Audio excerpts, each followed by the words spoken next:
এমনকি সুপ্রিম কোর্টের অ্যাপিলেট ডিভিশনের একজন জাজ, আমি নাম বলছি না, তার ওই সুপ্রিম কোর্টের প্রতি সম্মান থাকার কারণে তিনিও এইরকম লাফটার দিতেন। শেষ পর্যন্ত তিনিও দেশ ছেড়ে পালা থেকে জঙ্গলের মধ্যে কলা পাতায় ঘুমিয়েছেন।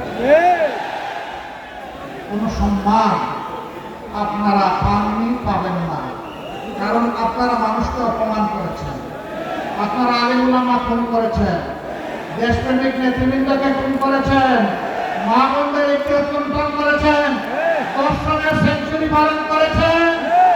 একটা মার্কায় ভোট দেওয়ার কারণে দিনের দুপুরে আপনারা আমাদের একজন মাকে ছিন্ন ভিন্ন করেছেন।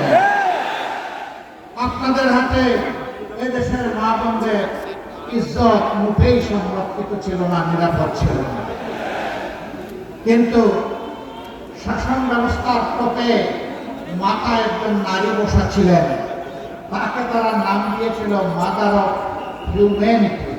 আসলে তিনি মাদার অফ হিউম্যানিটি ছিলেন না, তিনি ছিলেন মাদার অফ ক্রুয়েলিটি। সেইটাই তিনি কায়েম করেছিলেন। তাদের তো একটা পরিণতি বাংলাদেশ দেখলো, জনগণ দেখলো। 5 আগস্ট আমাদের গর্বের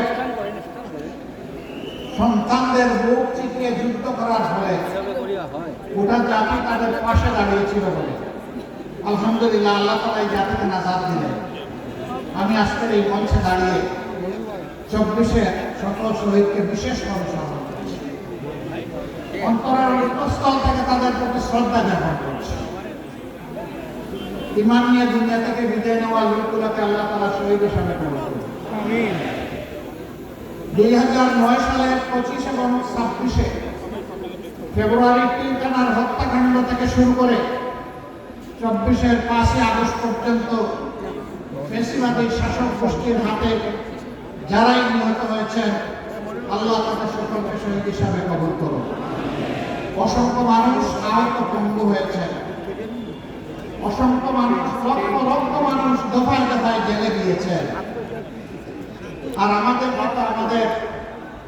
অনেক কিছুই শেষ করে দেওয়া হয়েছিল।